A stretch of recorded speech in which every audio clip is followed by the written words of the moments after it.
شاید دوست سب سندھی سمجھنے میں ان کو دوستوں کو مشکل ہو، معذرت ہے، مجھے تھوڑی کھانسی وغیرہ ہے۔ یہ اچھی کوشش ہے آپ دوستوں کی، نوجوان ہیں آپ لوگ، نئی نئی باتیں سوچیں گے، اچھی بات ہے۔ سب سے مزہ تو یہ ہے کہ تنہائی میں ہو آدمی، زیادہ شور و غل نہ ہو اور اللہ کا ذکر کرے۔ نمود و نمائش سے بچنا چاہیے۔ آج کل من حیث القوم ہے، ہم اس کے پیچھے بہت زیادہ ہیں، جو وہ کہتے ہیں کہ کسی بھی طریقے سے تصویر اور میری آواز سب لوگوں تک پہنچے، شناسہ ہو جائیں لوگ۔ تو اب ایسے لوگ جو کام کرنا چاہتے ہیں تو اس صورتحال میں کام کرنا ان کے لیے آسان نہیں ہے، کیونکہ زیادہ مثالیں ہمارے سامنے ہم لوگوں کی ایسی ہیں جو آسان طریقے سے اپنے آپ کو متعارف کرانا چاہتے ہوں، اپنے آپ کو لوگوں کے سامنے پیش کرنا چاہتے ہوں، جبکہ آپ کا مطمع نظر ہے کہ تعلق مع اللہ تعالیٰ کی رضا، خوشنودی، اصلاح، فائدہ، تو یہ تھوڑا نازک معاملہ ہے۔ اب کس طرح ہم لوگ اور آپ لوگ سب اس نمود و نمائش سے بچیں گے اور اس مقصد کو سامنے لا کر آگے بڑھیں گے، وہ تو پتہ رزلٹ سے چلے گا، ان لوگوں سے مل کر پتہ چلے گا جو کہ پیغام آپ کا سنتے ہیں۔ تو اس لیے گزارش ہے کہ جو اصل مقصدیت ہے وہ ہمارے سامنے رہنی چاہیے،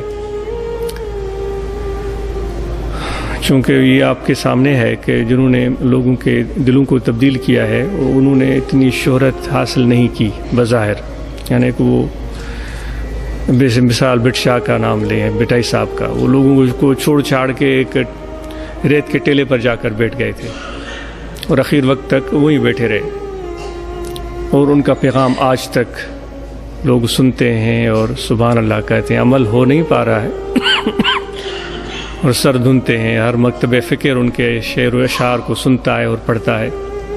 ایسے اور سینکڑوں مثالیں۔ بایزید بستامی رحمۃ اللہ علیہ جس علاقے میں محلے میں رہتے تھے، لوگ ان کو جانتے تک نہیں تھے کہ یہ کون ہے۔ کوئی ملنے آتا تھا تو اس کو معلوم کرنا پڑتا تھا کہ یہ کہاں رہتے، پوچھ کے کوئی ان کے دروازے تک پہنچے تو پہنچے۔ تو ان لوگوں نے اس طریقے کار سے کام کیا ہے۔ اب یہ بہت ساری چیزیں آ گئی ہیں، اس میں مالی منفعت بھی آ گئی ہے، شہرت بھی آ گئی ہے، یہ سب چیزیں آ گئی ہیں۔ تو یہ آپ لوگوں کے لیے امتحان ہے کہ کس طرح یہ کام کریں گے اور کس طرح اس پیغام کو آپ لوگوں تک پہنچائیں گے۔ اور یہ بھی ہے کہ چونکہ لوگ اس چیز کے عادی ہو گئے ہیں، زوردار بیان، زوردار شخصیت اور پر اثر سیٹ اپ، اور پھر اس میں کافی کچھ اور چیزیں ہوتی ہیں۔ اب جب سب لوگ اس کے عادی ہو گئے ہیں، اب آپ کس طرح اگر ہمارے پاس وہ پیغام ہے یا نہیں، مجھے تو کچھ اس چیز کا علم نہیں ہے، لیکن یہ ہے کہ جن مشائخ کے ساتھ نسبت ہے ان کے پیغام میں تو اثر ہے۔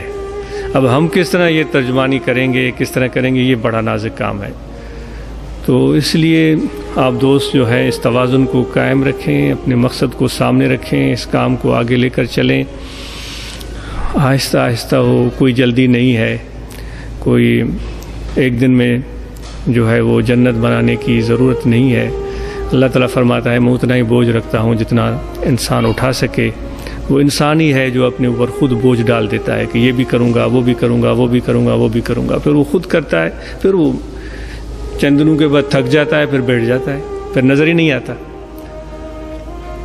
تو اس لیے آپ آہستہ چلیں، لیکن تسلسل کے ساتھ چلیں۔ دوڑ کے پھر بیٹھ جانا یہ بالکل بھی مناسب نہیں ہے۔ تو آپ کی ذمہ داریاں بھی ہیں، آپ کو آفرین ہو، شاباش ہو۔ اس کی حوالے سے دوستوں نے بات کی، واقعی کافی دوستوں کے فون آئے، کینیڈا سے ایک دوست ہیں جو شاید آپ لوگ ان کو جانتے بھی نہیں ہوں، اس عاجز کے ساتھ کسی دوست سے ان کا رابطہ ہوا، جماعت کے مشن سے کتنے واقف ہیں مجھے علم نہیں تو انہوں نے اپنے خاندان کے ساتھ بیٹھ کر وہ پورا پروگرام دیکھا اور مجھے فون کیا اور انہوں نے کافی تعریف کی اس چیز کی۔ بعض اوقات وہ کہہ رہے تھے کہ وہ تسلسل نہیں رہتا تھا بعض اوقات، لیکن انہوں نے کافی تعریف کی، اور لوگوں کے بھی چند ایک دوست انہوں نے مجھے بتایا، اور باقی جو ہیں آپ لوگوں کو پتہ ہوگا، جو آپ لوگ 24 گھنٹے ان دوستوں سے رابطے میں ہوتے ہیں، تو امید ہے کہ یہ اس کی کامیابی پر آپ سب کو مبارکباد ہو، جس طرح آپ لوگوں نے اس کام کو پیش کیا۔ کافی چیزیں ہو جاتی ہیں اس میں، ضروری کچھ غیر ضروری، کچھ اچھی ہوں گی کچھ اچھی نہیں ہوں گی، اللہ تعالیٰ معاف فرمائے، لیکن نیت اگر درست ہو اور خلوص ہو تو انشاءاللہ منزل مل جاتی ہے، اور پھر جس کے دل میں سچائی ہو تو لوگوں کو شاید اس کا پیغام بھی یاد رہتا ہے۔ اگر سچائی نہیں ہے تو زرق برق اور چمک دمک اور یہ ساری چیزیں چند دن کے لیے ہوتی ہیں، پھر وہ غائب ہو جاتی ہیں، ٹائیں ٹائیں فش، پھر کچھ نظر نہیں آتا۔ تو فقیرو اخلاص پیدا کریں اپنے دل کے اندر، یہ آسان کام نہیں ہے، اور نفس انسان کے ساتھ ہے، انانیت اپنی انا انسان کے ساتھ ہے، اور جب کسی پیغام کو کسی مقصد کو لے کر آپ چلتے ہیں تو پھر اپنی ذات سے اپنی انا سے بالا تر ہو کر کام کرنا پڑتا ہے، اور کبھی حالات موافق ہوں گے کبھی ناموافق ہوں گے، کبھی آپ کی بات سنی جائے گی کبھی نہیں سنی جائے گی۔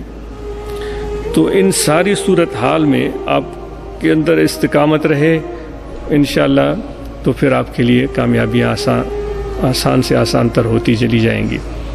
بڑی یہ ایک اچھی بات ہے کہ جو دور دراز لوگ دوست رہتے ہیں، تھوڑے یا بہت، ان سے آپ کے نیٹ ورک کے ذریعے ان سے رابطہ کرنے میں آسانی ہے۔ ابھی جو یہ درس و تدریس کا سلسلہ شروع کر رہے ہیں دوست، یہ اور بھی مفید اور کارآمد ہوگا انشاءاللہ۔